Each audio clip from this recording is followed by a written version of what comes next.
We are back with Shattered Darkness. This is our first recording of 2026. So honestly, I just want to say thank you guys for last year. We started releasing episodes January-ish, 1st-ish of 2025 and did it for the whole year. You know, we're somewhere around 50 some episodes, 40, late 40s. I can't remember exactly, but honestly, we've had a great response from you guys. I've met some incredible people. So we're just insanely grateful to be here doing this and hopefully making an impact in your life and in the community. So anyways, you guys can always follow us on YouTube, Shattered Darkness. Subscribe, please follow us. That helps us out tremendously. And then you can find all of our content on social media and things like that. So always like, subscribe, do all the things, click all the buttons. Helps us out. So we really appreciate you guys. But today we have a good friend of mine. His name is Dalton Eining. How you doing today, brother? I'm doing great, Mitch. Good. Can't complain. Good, dude. So Dalton and I met, actually, it's kind of strange how we met. It was probably, 10 years ago? yeah, I think- on that, it would have been, geez, if I really think about it, yeah, right around Probably. eight. Because you'd reached out to me to kind of talk about real estate. Yeah. You were one of the very first people I actually met with, and I forget exactly where we met, but I know we had lunch. And yeah, Mitch is the one that got me into real estate way back when, and I've known him, like you said, for about 10 years at this point. So it's cool, man. We got the opportunity to work together at the group, and he's just an awesome guy. Like, he's just very authentic. Has just showed up in our life in very cool ways, and always just been one of those guys that you can rely on, so very grateful to have you in my life. Very grateful that you're here today and excited to get to know more about you, dude. yeah. So, I'll let you kind of take it from there, dude. Just give us a little bit of your background, where you're from, kind of things like that, and take us into kind of the start of your addiction and what that looked like. Sure, not a problem. Well, first off, as Mitch said, my name is Dalton Eining. I am a Colorado native. I've been in northern Colorado for basically all of my life, aside from Denver for about, 3.5 years maybe. I don't know really what else to say intro-wise other than I'm a native in real estate. Prior to this, I worked in landscape architecture. That's what my degree was. Where'd you go to school? I actually went to Colorado State. Oh, okay. Nice. 5-year program up there, graduated in 2015. That's when I moved to Denver. But in terms of addiction, alcohol has always been. Let me ask you a question of like landscape architecture. I feel like that's pretty like niche. Was there not opportunities in that? That's a great question actually, because the way that it is educated at CSU is they give you a whole lot more freedom than you actually get in the real world. Yeah. And so I absolutely loved my program and everything, and I have nothing bad to say about my time there. But once I did get a job after college, it was really just sitting at a computer all day doing AutoCAD and a bunch of cost estimates, and that's not what I wanted out of it. I liked more of the design aspect, the hand renderings, building models, etc. And Photoshop was fun too. But so I don't want to get too much into work, but it was basically just being plopped in a desk with 100 and some odd other people in my office, just doing master plan communities. Yeah. And I looked around the room one day and I counted the days that people had been there. And I was like, he's been here for 20 years. They've been there for 10, just went down the line, counted people up. And I was like, I don't want to be in the same position in 20 years, because we were all doing the exact same thing at that point, regardless of the amount of time that we were there. So that's when I got out of it and got into real estate. But to answer your question, there are smaller firms that are a lot more custom tailored and give you more freedom. Yeah. So, but I was curious. Yeah. Yeah, that makes sense. You want to be more hands-on. Yeah, for sure. Yeah, I get that.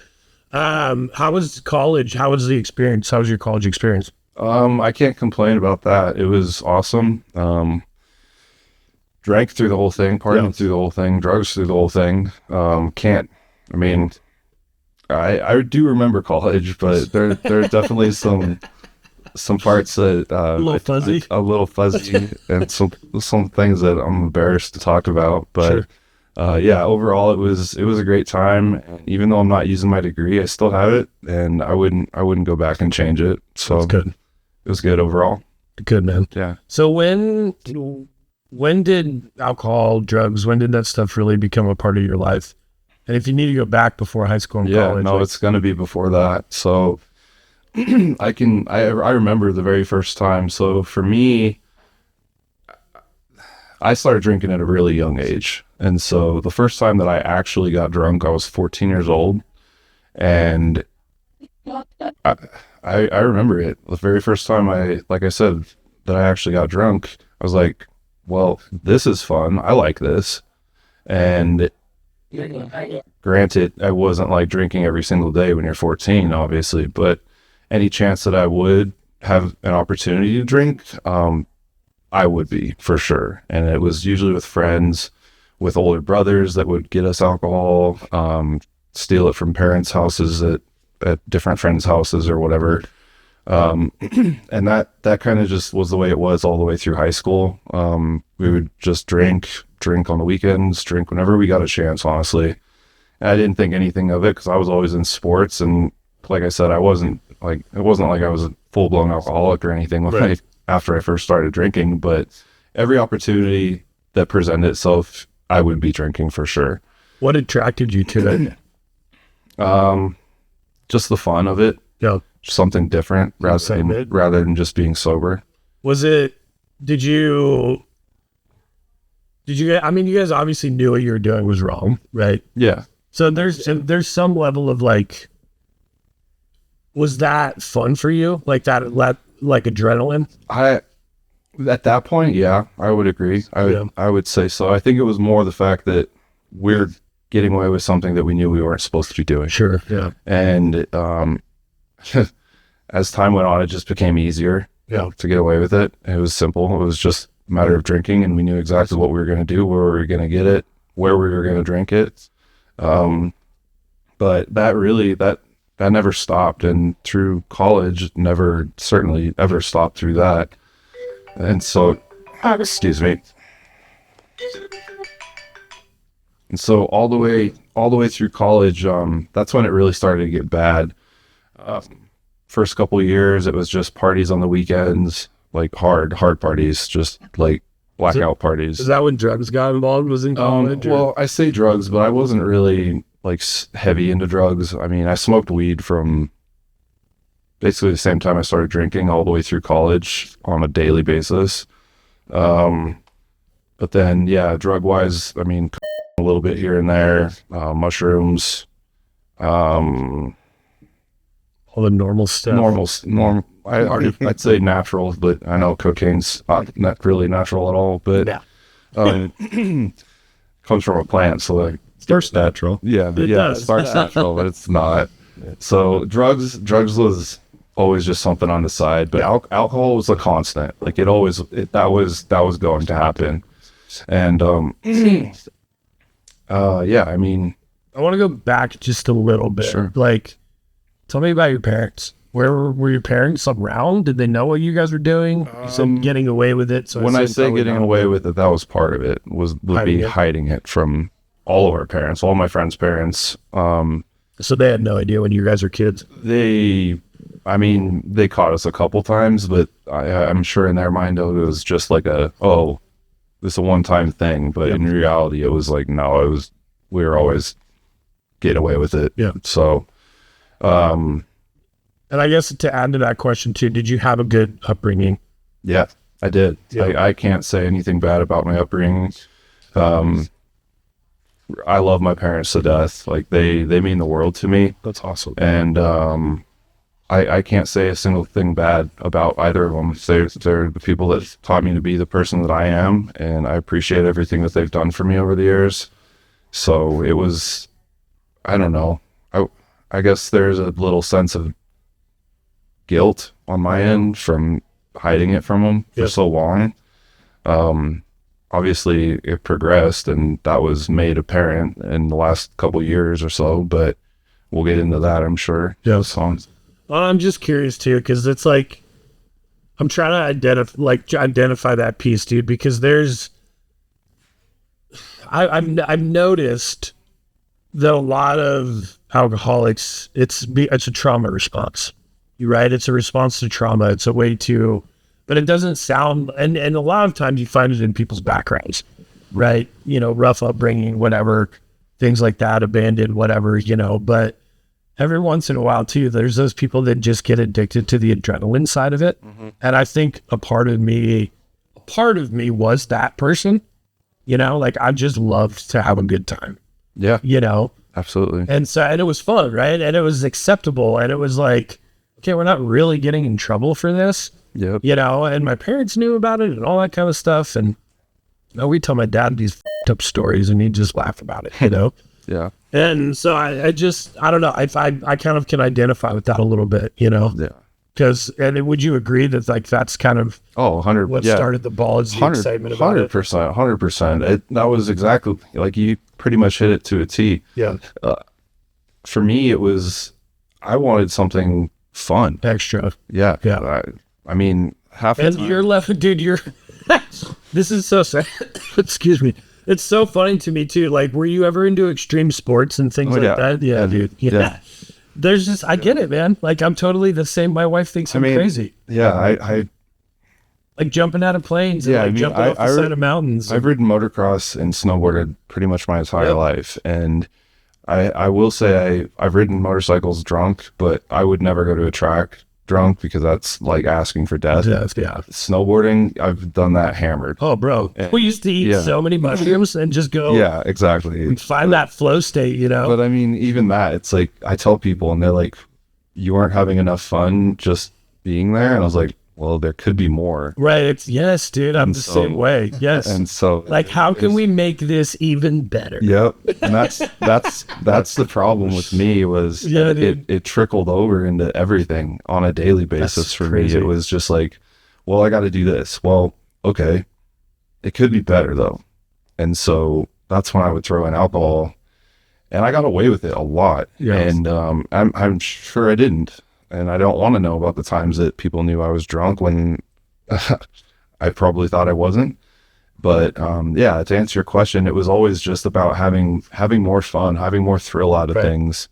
And that's really the thing. Like you said, I personally never really had like a huge trauma growing up or any set thing that caused my drinking to progress the way it did. It just did, and then it got out of control. You said you had brothers. Were they older than you? Oh no, my friends had brothers. Okay, gotcha. Yeah. Are you an only child? I have a younger sister. Younger sister. Okay. Because sometimes that can be like, I had a little brother, dude, and we, poor kid, man. We used to just tee him up for the most fucked up shit. I'd be like, no, dude, just ride this bike down those stairs, hit that ramp, and it's just water. Like, you'll be okay. Nah, dude, like busted up chin, wrapped himself around a railing, like, yeah. So there could always be that too, right? Like, and now he's not like a very extreme person. Like, he's very like docile, but dude, as a kid, like he was fucking insane. He would do anything. But anyways, so I guess my next question is, when did you start to realize that you were becoming dependent on it? That's a great question.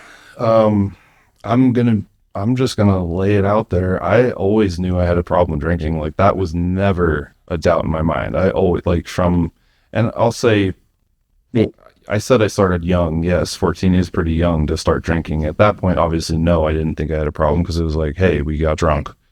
But I'd say once the later years into high school, and especially going to college, I knew 100%. I was like, I have a problem. Definitely have a problem. But there was always that voice in the back of my head that was, I can stop anytime I want. Right. I just didn't want to. And so I never tried. But kind of going back on when I knew I had a problem, it would be when I would not plan on drinking that day, or I had things to do that day.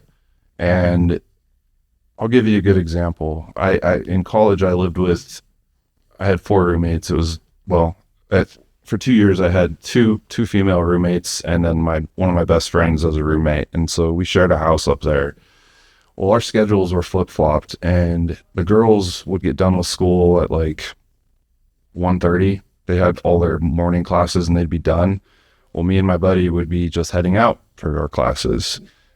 Girls would come home, we'd take a drink, one drink. Well, that just screwed up the entire day because that day's wasted.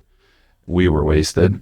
We would become wasted, I should say. And so I knew I had an issue when one drink never stop at one drink. Like, granted, I would be able to go out for lunch or something, have a drink, have a beer with lunch, but in the back of my mind, I knew, okay, I've already had one drink, so where am I going to get my next? Mm-hmm. And I would always end up at a liquor store afterwards, and that never changed. Like, even these last couple of years and stuff, like if we had a company event or whatever, I could go there, I could have like one or two drinks, free drinks that they'd typically give us. Basically the entire time I was there, I was like, I want this to be over so I can go and actually get hammered after this. Right. And so, in my mind, I always knew I had an issue because I did. And that's kind of my take on it, is that one drink was never enough. Yeah. So when did it? Would you pregame before those work events too, or were you more? Yeah. When you started there? No, I would. It depended, really. Looking back at it, the way I thought of it in my head was, well, in a perfect world, I would have like at least two to three drinks in me going into it. And that was just normal, standard for me. And then, have a couple drinks there and then get done with it. I had all my liquor stores that I would go to, and I knew exactly where I was going to be going after any event or whatever the case may have been. So even after dates, which is sad to say, like I'd have a great date with somebody, we'd have a drink, and I'd screw that up. Well, I wouldn't screw up the date, but like during the date, I'm thinking beyond that date. I wasn't present in it because I was already thinking about. Have you always struggled with that? Like in other areas of your life too?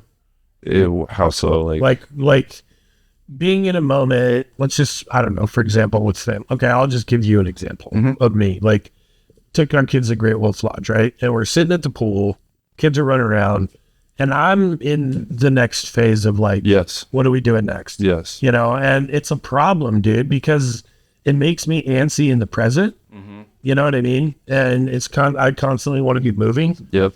And so I feel like I put that on my family sometimes, Yeah. Of like, so that's what I'm like. Do you identify with that? Absolutely. 100%. It's, if I had to go to like a family event or had to do something that I didn't want to do, I would be exactly like you said. I would be antsy. I wouldn't be in a great mood. I'd be waiting for that time to be over. And it was always a selfish reason why, and that was alcohol. It was me. Do you see that in other areas though, outside of alcohol?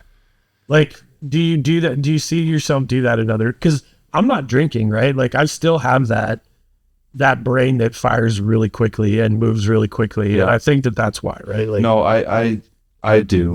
I'm not gonna lie. I still have that same thing happen sometimes. It's really just dependent on what it is that I have to be spending my time doing. Right.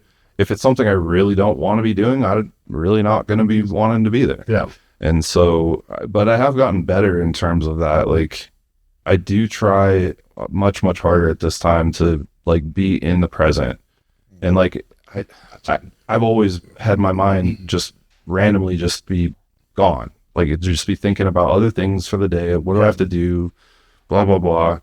And I've recently just been really, once that happens, I'm like, nope, I have to dial it back in, and I'm here for a reason. I need to be present in this time right now and not think about anything else, but just be involved in whatever it is that I'm doing. And it's gotten better, I guess, is what I'm trying to say. Would you say you're a pretty black and white personality? Yeah. You see life pretty black and white? Mm-hmm. Well, to an extent. Like, I mean, it's either empty or full. It's either zero or all in. Yeah. Do you see yourself that way?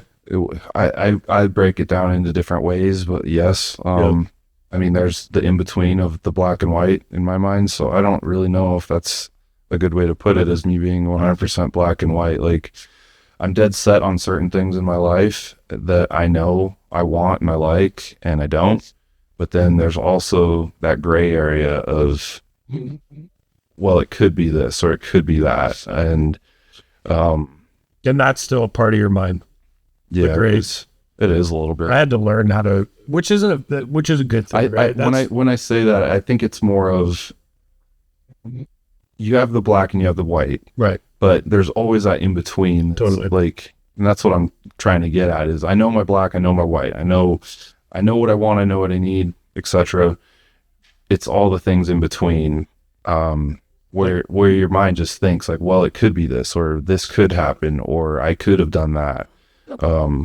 Type of scenarios for me. And honestly, you can kind of look at the gray area too as like the growth scale, and it's like you can either choose to go back here towards, what you don't want in life, or you could choose to move this way. Yeah. Right. Either direction you move is going to be difficult. Absolutely. Right. Because life is just that way. And so, it's kind of like this sliding scale of like, and that's where the details in life are. Right. I know for me personally, dude, I had to like learn that even existed, like I was just so all or nothing, that it was like, oh, there is actually a gray area in life, like I don't have to live at these massive extremes all the time. And that's a huge thing that you mentioned. That is, I guess for me being sober now, like I always put an extreme amount of pressure on myself. Like, this has to be achieved and this has to be done and it has to happen this way. And since I've become sober, I've kind of realized that no, it doesn't have to be done exactly that same way. It doesn't have to be done on my terms. Like, things can take a little longer if they need to. It doesn't always have to be perfect, because life isn't perfect all the time. And are you a spiritual person? I believe in higher power. I don't believe in necessarily one God. To answer that, that's where I'm at with that. So. Does that dictate your movement in life at all? Spirituality? No. Doesn't. I was going to say, you seem like more of a cerebral kind of person. Yeah, I've never been able to pinpoint, and I don't want to offend anybody at all. It's your opinion, dude. It doesn't matter. It's the way I believe, but I'm just curious because obviously spirituality is a huge part of recovery. Yeah. And so I'm just curious how that is, if it has at all transpired for you. Yeah. I mean, it has in ways, but I can't. Like, I still go to meetings, I still go to AA meetings, and I've always had a hard time when people talk about, well, God helped me with this, or God did this for me. And the issue that I have with that is, for me, defining what God is, who or what God is. That's always been the thing that I struggle with. And that's why I say there's a higher power, is just because for me, looking at how many different religions are out there and different belief systems there are, and it really bothers me actually when people say, no, this is the way, this is the right way. Just because I don't know that that's the right way. There's so many different options and potentials out there that who am I to say, nope, this is God, this is the right way? Because numbers wise, how am I supposed to defend the fact that there's so many, like I said, there's so many different religions and beliefs out there? I can't tell one person, well, no, you're wrong because this God's right. That would just be idiotic in my mind. And so I believe that there is a higher power of some sort. I personally, I don't care who you believe in at all, but, and I'm not going to judge anybody on that at all, but, I just believe that there is a broader power. I just have a hard time with defining what a specific God is. Yeah. I think there's a lot of wisdom in that, that we can go down this road. I don't really want to focus on this. No. I do think there's a lot of wisdom in that, dude. Like, and also a lot of room for humanity, and that's the thing. Like, They don't call people knowers, they call them believers. And that's the thing. I agree with you in the statement of like, who am I to say that this is the right thing? Yeah. And that's like, it goes back, I've said this 1,000 times on this podcast, but a phrase that I read every day almost is, it's not my job to save people. It's my job to live my life as an example and show people how I was able to save myself. Definitely. Definitely. And so it's like, and then if that attracts you to me, awesome. That's great. And if not, that's great too. If you don't like me for what I'm doing, like, that's fine. Yeah. And so I respect that, dude. I think that's great. And I just am always curious because if you look at our 6 pillars of our podcast, spirituality, faith, whatever you want to call it, is a huge piece of that. Yeah. And so I was just curious if that was a part of your life or not. So not as much as it should be. Yeah. But well, and that's fine, dude. Obviously you're doing the right things. You're moving in the right direction. Yeah. And that's the whole point of all of this, right? Yeah, so as far as you can see, and then you'll see further. Exactly. Yeah. Yeah. Have you, throughout your life, have you found that perfectionism and control is like part of your personality traits? It is. That's a good thing and a curse at the same point. I've always been that way. And I don't want to say I love my parents, and I do, but my dad is the one that instilled that into me. Like, things have to be right. Yeah. He used to be a machinist, and so he's used to tolerances that are like thinner than a hair. And so like working with him on things and everything, that was always instilled in me, is like, it has to be right. Like, it needs to be perfect or else it's not going to work.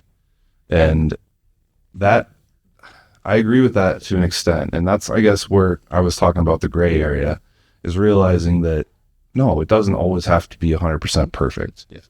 There's room for error, and errors are going to occur. But piggyback on your question, perfection has always been something that I strive for, but it's sometimes not achievable, and it makes it hard sometimes. Sure. So you said it can be a blessing and a curse. Can you tell me more about that? It can be a blessing because if you do perfect something, it's wonderful, because now I know exactly, and it goes into so many different areas of life. But if you perfect something and you know it 100%, and you know how to replicate that, or how to get or achieve something with perfection, I think that's huge. It just makes things very streamlined and efficient. And it can be a curse because it drives me absolutely nuts getting to that perfection. And I will think about it, and I will think about it, and I will think about it until I drive myself crazy. And that's what the curse is for me, is the overthinking. And that's one of the reasons actually I started drinking, was just to shut my brain off. I never was an individual that would drink out of anger. I really never was. Like, I'd have shitty days happen, and it wouldn't be like, I need to drink like right now. It was always like, gosh, I need my head to just stop for a minute. Like, I just need to chill out. Cause like, realistically, I'm a relatively mellow person. And I think a lot of people know that about me. Like, I don't show off a ton of emotions, but inside my head, that's where trouble happens and problems happen. And so that's where the curse comes in with perfection, is like, if it's not going the way I like it, I'm going to drive myself absolutely up a wall trying to figure out a way to fix it or get it to the way that I want it to be. And sometimes that just wears on you to the point where, for me, I would just say, screw it. I'm just going to have a couple drinks, which wasn't a couple ever. And that's the curse part for me. Yeah. So it's just turning my brain off. Dude, it's funny. Mine was turning off my emotions. Huh. Because I felt too, and it was like negative emotions, like anger and like deep anger and like anxiety and depression, and and I obviously my dad was like, oh, those don't exist, like, you're fine, but all the while I'm bipolar, not realizing it and trying to deal with that. So I was trying to drink away my emotions, and so it's like, you're trying to drink away all these wild thoughts. So it's interesting how I can draw a lot of similarities in our personality. But really, dude, that's the crux of like, your drinking right there. Yeah. Is turning off the brain. I think that's the piece that we're trying to get to. And that was exactly the right question. Like, identifying that perfectionism, because I mean, this is something that we tell our kids, like, practice makes permanent. Yeah. I'm like, don't use the word perfect. Yeah. It just holds you to too High of a standard. Like, it's really unattainable. And I can see your dad, like, being a machinist where you have zero room for failure and mistakes. I can see how you would get that mindset of like, and carry that into other areas of life, but it's like, life is so messy, dude, that like, there's no way. And maybe you do perfect something, right? Yeah. But during the process of perfecting it, there was a fucking ton of mistake and failure and all of this stuff that led you to that one moment. Yep. Right? Look at Steve Jobs, perfect example. Very perfectionist mentality, drove himself absolutely crazy, but created some of the best tech products ever created. And so it's just like, that's the mindset that makes you either so self-deprecating, or that's the same mindset that can change the world. Yeah. Right. And that's what I love about sobriety and finding freedom from specifically alcohol. Right. Like, alcohol is just such a poison to our brains. And I feel like it takes that light away from you that whoever gave you or you were born with, like, that's the thing that is going to make you wildly successful, is the same thing that caused you to become an alcoholic. Right. Yeah. No, I agree. And so it's cool how the universe, God, whatever, uses our biggest point of pain as like our most important like thing that we can offer the world. Yeah. Right. For sure. Dude, tell me about, so you said I guess tell me this. How long have you been sober at this point? Get it. I will be sober on the 15th of this month for 6 months. Yeah, that's 7 more days, dude. Yep. 1 more week. 1 more week. That's awesome. So yeah, I quit. Get another chip? Yes, sir. I'll get another chip. Yeah, I never thought I would be sober. I'm not gonna lie. How you went through a lot of rehab stuff. I did. Can you take us through that, dude? Like, what about that stuck with you? Yeah. Yeah, I'll kind of go through all of it, really. So I had already mentioned, obviously, drinking through college and all that. Well, immediately after college, I did get a job in Denver, and I worked there for right around 3 years, and it was the same routine every single day: go to work, get drunk after work. I didn't drink during work ever at that job. Somehow, I hated that job. It was a good job, but I absolutely hated it. And because you weren't drinking. I couldn't. Or you have the flask in the desk. Or I was hungover for half the day starting out. So hated that job. I lived alone, so it was simple to drink. I would just go to work, get off of work, go home, get drunk, go to the liquor store, get drunk. I had it planned out every single day. I knew exactly how much I could buy and managed to get drunk and still be able to function the next morning. So that in itself was a whole screwed up science experiment that I had. Like, I did this last night, and once I actually perfected it, keeping a fucking journal. Once I perfected it, it was like, okay, that works perfectly. And so I would buy the exact same thing every single night, and then I did that for 3 years, and I think that would make me want to shoot myself. Yeah, no, it did. It did, and I ended up quitting that job and moved back up to Northern Colorado and got my license for real estate. And I will say, my drinking, it subsided immensely from when I did live in Denver, and I was perfectly fine for. Well, I say fine, but in most normal people's minds, I was not fine, because I was getting drunk every single night. And I will say I had been drunk, so I got my license in 2020, the very beginning of 2020. I was drunk every single day up until these last 6 months, every night at least. And it really took off, I'd say about 2.5 years ago. I just got to the point where, and it trickles back to having more fun. I was like, well, this sucks. I'm just going to drink instead. So I would just drink. I would get everything done that I needed to do. But it really took a turn probably, I'd say 6 months before I actually got sober.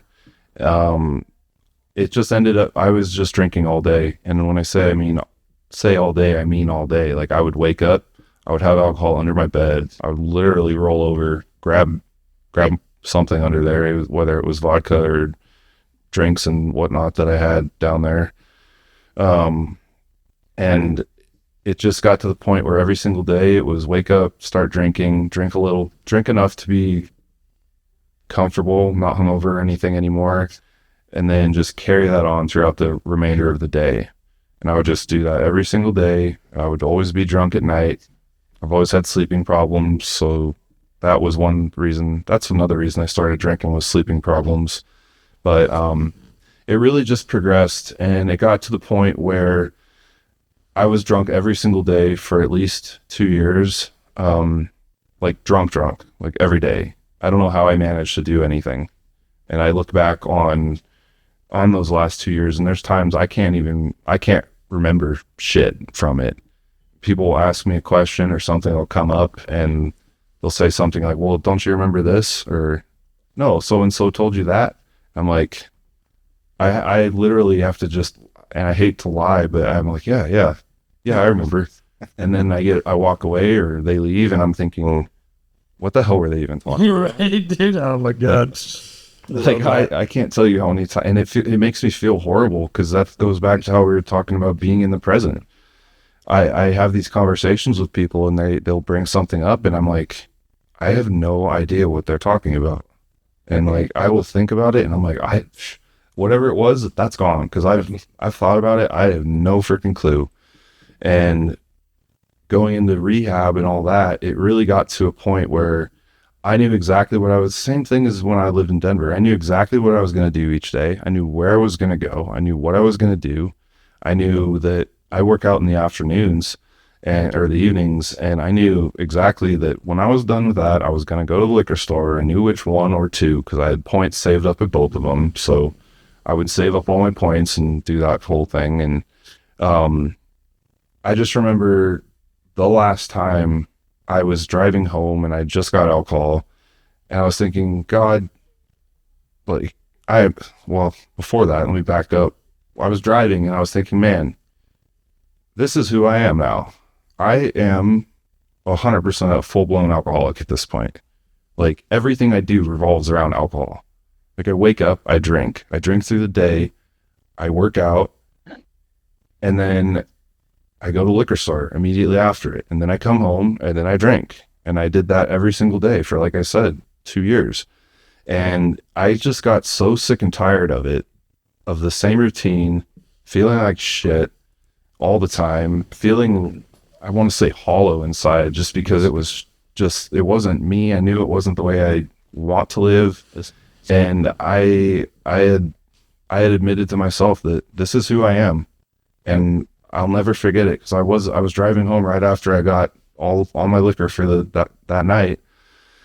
And I just remember thinking, something is going to have to actually happen. Like I remember, and I say I don't believe in God, and funny enough, I remember I said, God, please show me something, make something happen, because I don't want to live like this anymore.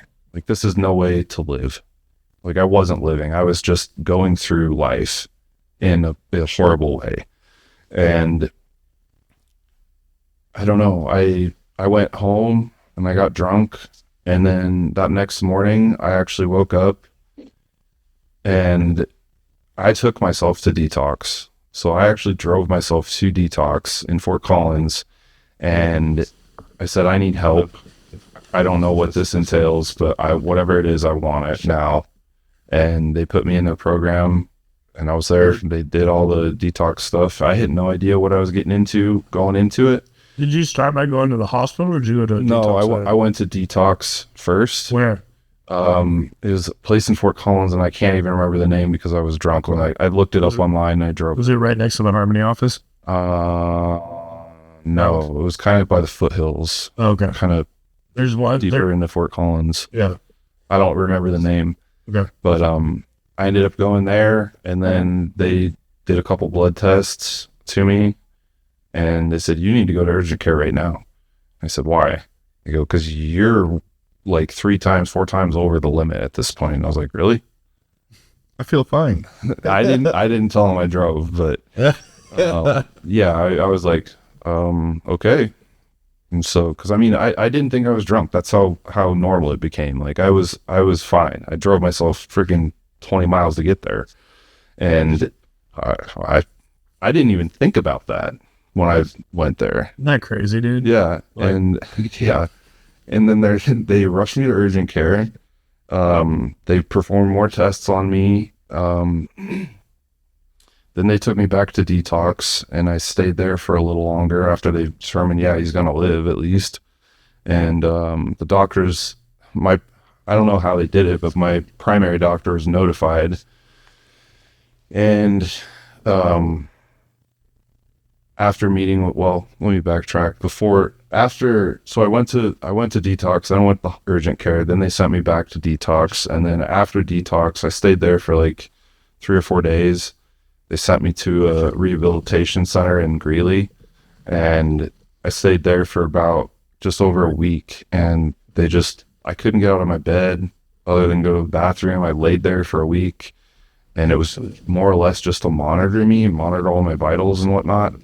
I really don't even know why I went there, but all the doctors said, you don't realize how close you were to actually dying. And I thought to myself, I thought it was a load of crap. I thought they were just trying to get you into the program. I thought it was total BS. The entire duration of all the different places I went to, I thought, no way, because I have been way more drunk than I was when I came eventually to detox. Like it was probably just a progression of all I of think it. that's what it was, because once I actually got out of that place in Greeley, I got my doctor's notes, and I started reading through them, and I was like, holy crap, I didn't realize how many different types of things that they gave me. I remember being hooked up to IVs and taking pills and all this medication and stuff, but I got to reading the notes, and I was reading like the vitals and everything there. It was all outlined in like highly critical or highly dangerous or highly like on the edge type of things, or like footnotes in there. And I just read through it, and I was like, shit, maybe I was close to dying. Like, I didn't think I was, but based off of all of the stats and the data that was on that thing, I was like, shit. Did you ever end up with cirrhosis at all, or? Yeah. So I immediately, once I was released, that's what I was getting into, that my primary doctor was notified, and she's like, you need to come see me now, because urgent care contacted me, letting me know that you were there on like high priority list. And I said, okay. So I went and met with my primary, and she ran her tests, and we did tests on my liver, we did tests on my heart, we did all kinds of different tests. And yeah, my liver had early stages of cirrhosis. And she's like, you need to stop drinking like now, like 100%. You have to quit this. And I said, well, I haven't drank since I went into rehab, so I'm already like 2 weeks ahead of the game in your eyes. Yeah. And so it wasn't until I read through those notes and I met with her, and she was dead serious. Like, you are going to die if you continue to do this. Dude, you got kind of slapped with a dose of reality. Mm-hmm. Yeah, 100%. And like, I looked like shit. I lost so much weight when those last few months. Like, like I said, I had accepted defeat. Like, alcohol was running my life. Yeah. And I weighed 175 pounds when they weighed me at the hospital, and I weigh 220 right now. Like, I was skin and bones, and I won't forget it. I went to my best friend's baby shower. He didn't even recognize me when I walked in the house. I hadn't seen him for like a year or two. He hadn't even recognized me at all. I talked to him a while back, and he said, I had to take a double take on you because you were so skinny that I didn't even think it was you.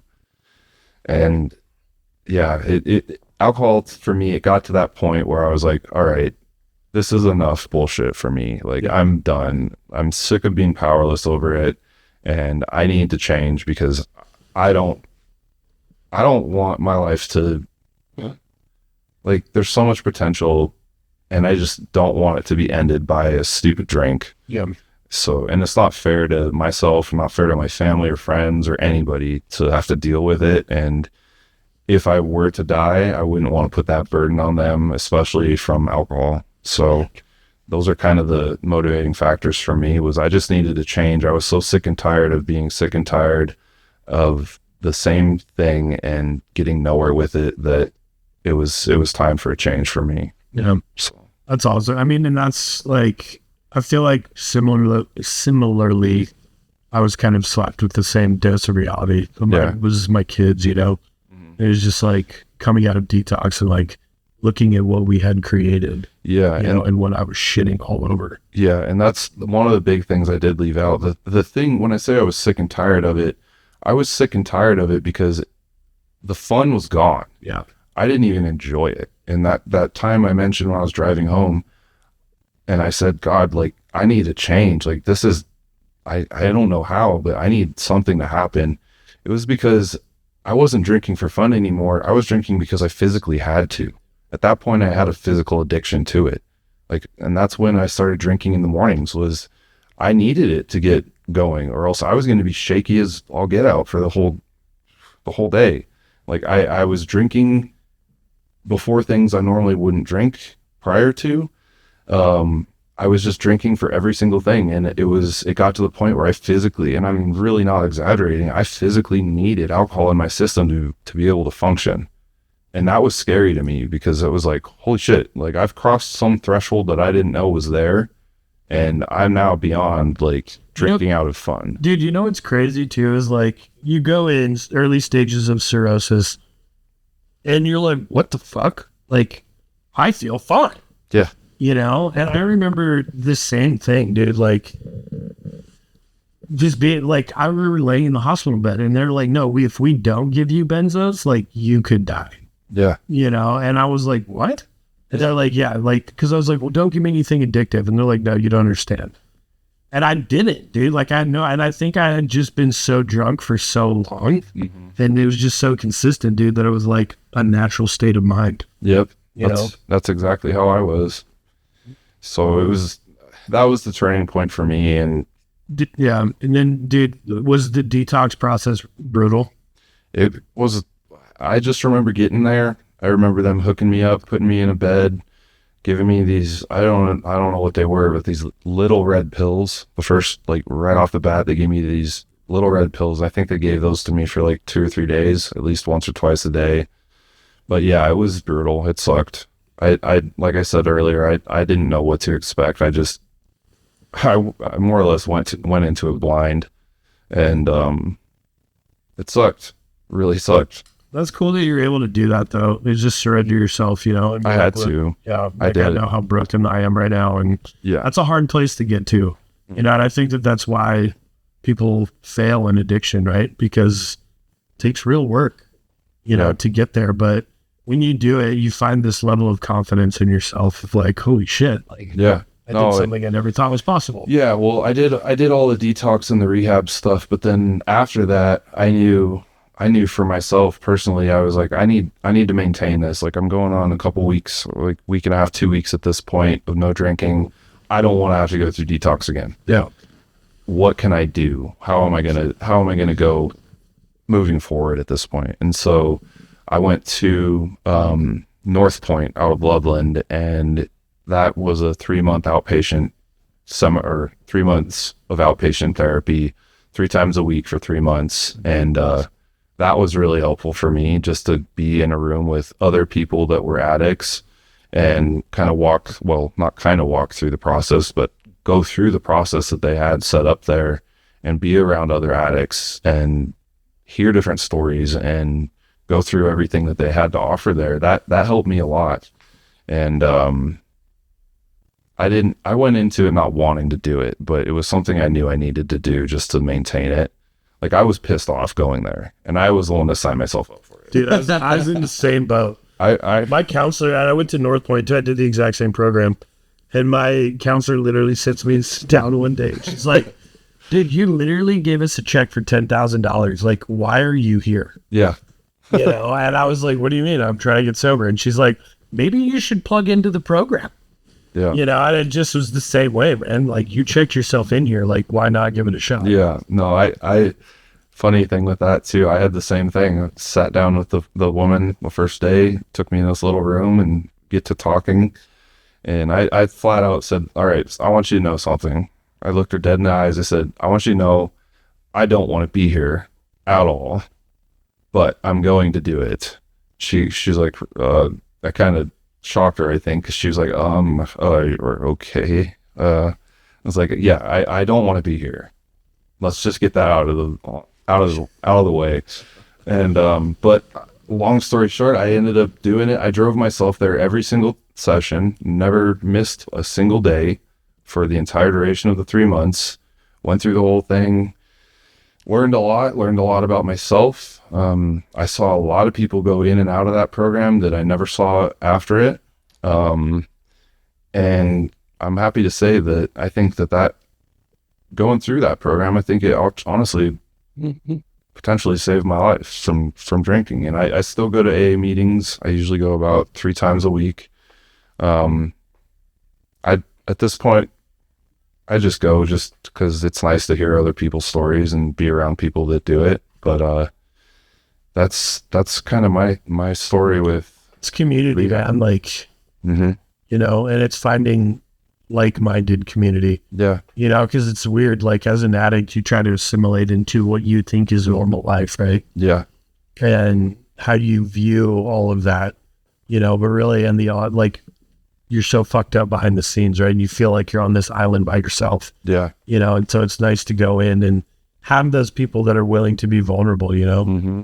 And so I remember it's funny because I went into North Point with that question of like, why are you here?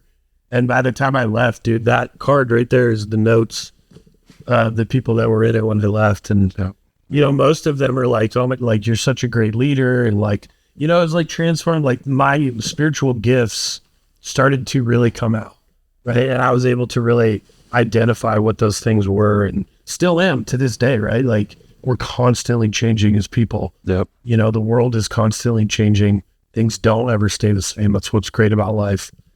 You know, and so, but it's, you got to be aware, right? Like, we could still go down that path, right? Yeah. We could still slide on that grayscale back towards the negative. Yep.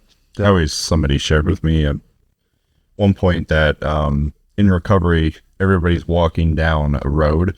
And everybody has this road in recovery, but there's always a ditch, and the ditch is always right there. Right Whether there, you have a day, 6 months, a year, 10 years, 15, 40 years, the ditch is always right there. Yeah. It's waiting for you. You know, I don't really like your addiction is doing push-ups in the parking lot idea, but like the idea of a ditch that if you stray off the path too far, you will slip back into the ditch.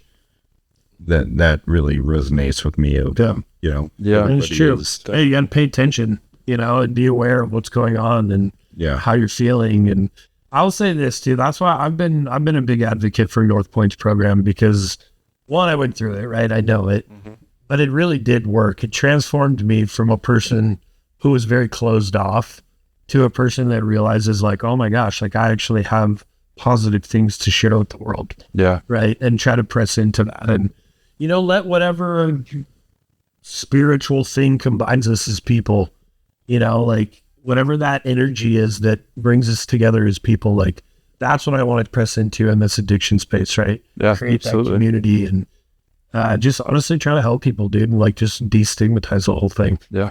So I think it's great. And I never thought addiction would be as difficult as it actually is. And I think a lot of people, myself included, I had said that my earlier stages of drinking, I thought, no, I got this, I can quit. Because people would ask me, do you think you have a problem? I'd say no. And I'd have a couple people over the years be like, well, could you drink or could you have one drink and stop? I would lie. I would say, yeah, I could stop. I could stop after one drink, which in my head, yeah, I'll stop until I get to the liquor store. right. And so You'll see me stop. yeah, you'll actually see, yeah, stop. exactly. You'll see me stop, but that's not actually what's happening. yeah. But inside I knew, no, I can't stop. Yeah. And it's crazy because my dad is a recovered alcoholic as well. And he was one of the people that he is the kind of person that he will subtly ask questions that will stick with you. And he was one of the ones that asked me, can you have one drink and be able to stop? And there was another thing that he asked me once, and that was, well, aside from that, shoot, did I just lose that?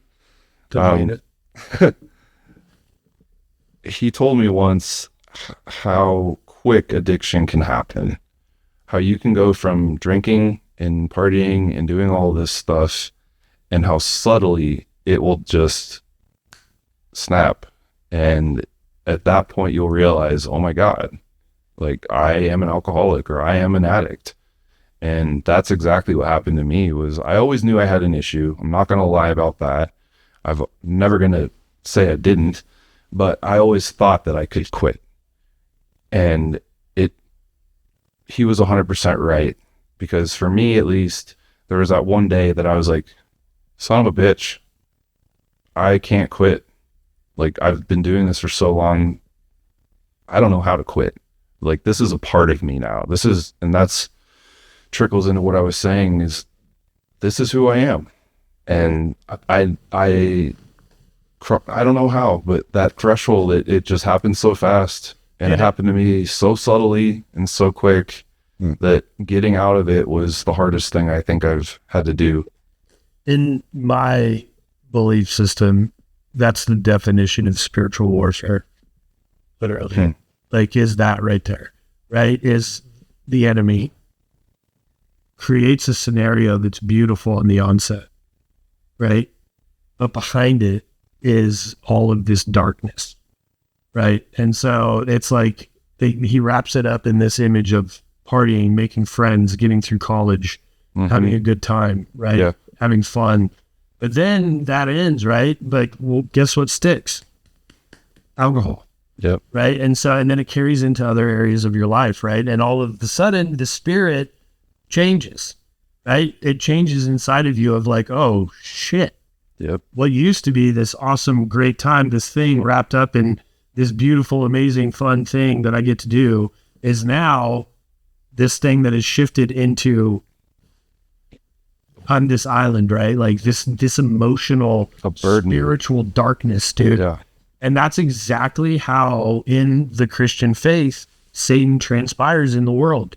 You know, he picks the thing that he knows is you're going to struggle with the most, wraps it up in all of this wonderful stuff, but behind it is this spiritual darkness, dude, where we just get trapped. And before we know it, it's like, holy shit, everything that I can offer the world was just taken away from me. Yep. Right. And subdued by this thing. And now I no longer believe in myself.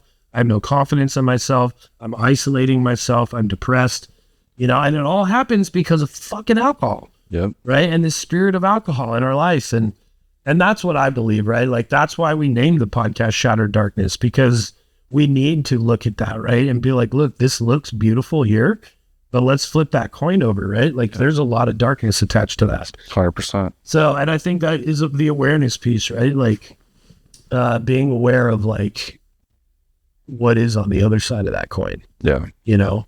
And I think with AI and shit like that, dude, it's even harder and harder and harder to identify what's even fucking real. Yeah. That's interesting too. The word alcohol, I think came from the word alcohol or something.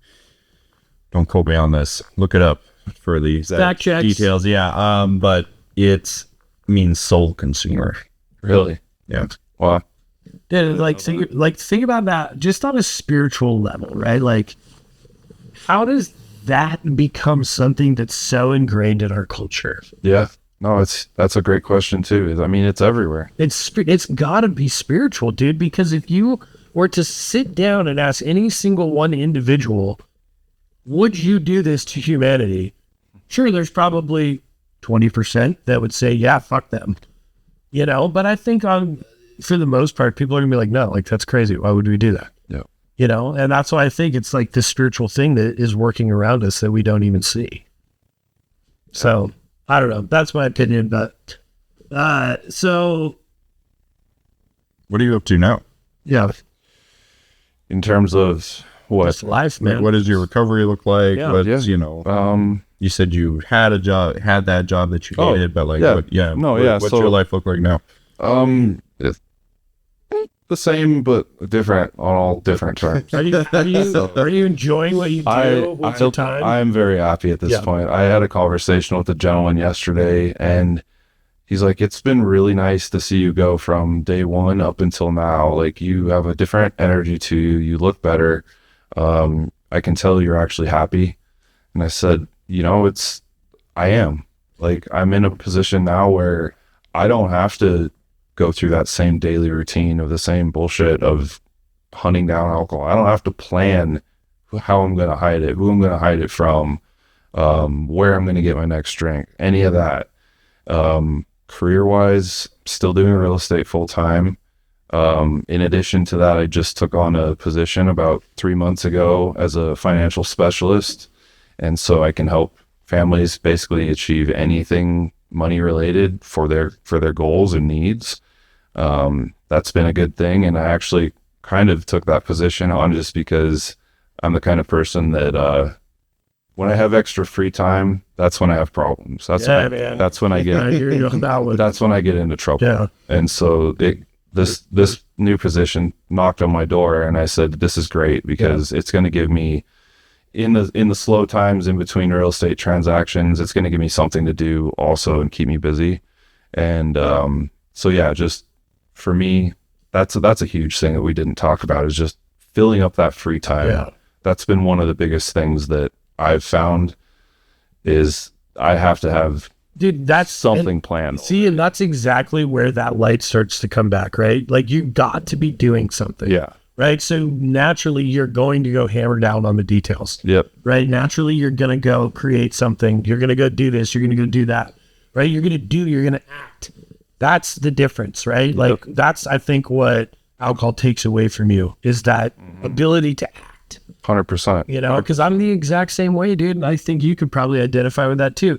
Every single one of us sitting in this room probably has a calendar overflowing with shit. Yeah. Oh yeah. You know, and it's like, yeah. And even my life coach is like, dude, how are you going to do this?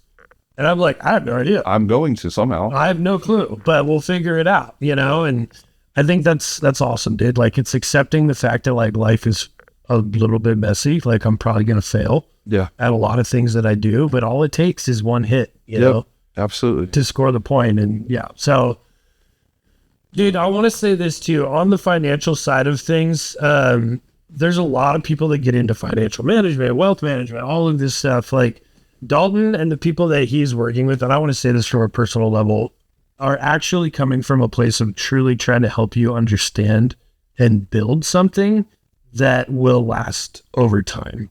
So I just want to personally say that, like, I've worked with a lot of financial advisors, wealth planners, things like that. Like, these guys are not trying to sell you anything. They're just truly trying to educate and help you. So I just want to plug that. Oh, thank you. And make sure that people understand, like, calling Dalton is not like, we're going to go give him a bunch of money and do all this. And it's not like that at all. If you do reach out to me, I would greatly appreciate it. But yeah, I'm not trying to sell anybody on anything. It's just a way to educate families and individuals on how to better set themselves up for success financially in the future. Yeah, and I can personally vouch for that. So I just wanted to say that because, you know, after 10 years, like, yeah, man, you've been like probably one of the most consistent people in my life. You know, really? Just like, yeah, dude, like, and it's funny, the changes that I see in you, like, when I first met you, I think my biggest fear was like, dude, there's no way. Like, he just doesn't know how to talk to people. Yeah. You know, and even when I asked you to come onto this podcast, I was like, I think I might even send something to you this morning. Like, we might have to keep the conversation going with questions and things like that. But dude, you crushed it. Like, I can tell you're just more outspoken. Sure. You know, and willing to let your voice be heard. No, I agree with you on that. Actually, I do. So yeah, it's been nice being sober and I don't know. Dude, you just kind of like settle into your skin. A lot of things have changed, and I'm happy with it. I can tell, dude. So it's good. You have this brightness about you. That's good. It's awesome. All right, so as we wrap up this episode, something that we want to do for 2026 is we want you to write down a question that's sobriety related. It could be really anything you want, man. Okay. And what we're going to do is we're going to take that question. So you're the start of this. We're going to take that question and we're going to give it to our next guest. So you're going to write something down, a question, not knowing who our next guest is. And then we're going to ask that question to our next guest and then have them write down a question. So we'll keep the chain going. Very good. Awesome. So next time you come on here, if you want to come on again, we'll have a question for you to answer. And then you can leave one for the next Sounds one. good. Nope. You said I'm the first one for this year? Yeah, so you're starting the chain. Okay. No Yep. pressure. So No we pressure. don't have a question for you. Yeah. But I get it. I will create one. Actually, not create one. It's just one that we've used a lot in the past. But out of everything that you've been through, what's the one piece of advice that you would leave somebody that's still kind of struggling? You know, somebody that maybe is on the onset of like, this is what I need in my life. One piece of advice I would give somebody is that if you know that you have an issue, whether it be alcohol or drugs, there are people out there that are willing to help you and would be more than happy to do that. I think the biggest thing for me when I quit was accepting defeat. I had mentioned I thought I had it under control, and in the grand scheme of things, I didn't at all. And for me, the biggest thing that I struggled with was accepting that and being able to ask for help. Yeah. That was the big thing for me, because I don't like to ask for help. I never have. And if you can do that, I guess if there's one thing I can say is just know that you're not alone and people are willing to help you out there to get to the place you want to be. Yes. So, That's awesome, dude. I agree. And to add to that, like, I would challenge you to think of any time in your life that you've actually made growth and think about the season before growth happened. What did your life look like in that season before growth happened? More likely than not, it was challenging, something challenging that forged you into what you became to handle that challenge, that season of your life. So I feel like addiction is exactly the same way, right? But it's this massive, it's on a much grander scale. absolutely. You know, so we get it. It's hard, but you can do it, and we believe in you. And we're here to help. You know, you can always reach out. Email us at shattereddarkness5@gmail.com. Comment below. Comment below. Yeah, leave comments on things, especially on YouTube. That's a big one. But yeah, if you guys just want to talk too, like, we're always happy to sit down with people and just point you in the right direction, you know, and just kind of champion you through this whole thing. So with that, Dalton, I just want to say thank you, man. Like, I really appreciate your vulnerability. Absolutely. Your time. You know? Yeah, no, it was my pleasure. And I know you're obviously kicking butt with your podcast, so just keep up the good work and help people out there, man. Thanks, brother. You guys are doing awesome. Thank you. I really appreciate that.